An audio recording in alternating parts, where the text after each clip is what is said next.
Online TV में भलीकार आवा है मोहम्मद पहर शामिल करूं था हिन वक्त जो खबरों। नाज़रीन शाह जी मशीन में गोठ मल्हिराणी सोलंगी जी हारी अमीर अली सोलंगी जे घर ते रानीपुर हिंगोरजा पुलिस की चढ़ाई खिलाफ प्रेस क्लब शाह सामू अमीर अली सोलंगी मोहम्मद अली शाहिद अली उम्मीद अली शकूर उशाक अली यासिन सोलंगी की अगवानी में एहतजाजी मुजाहिरो किया वियो।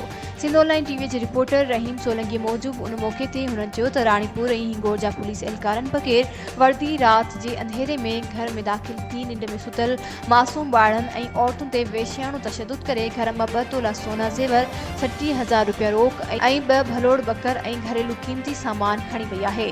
हुननि चीफ जस्टिस ऑफ पाकिस्तान खां अज़ खुद नोटिस वठण जी घुर कई आहे। वधीक खबरुनि अपडेट्स जे लाइ ॾिसंदा रहो सिंध ऑनलाइन टीवी।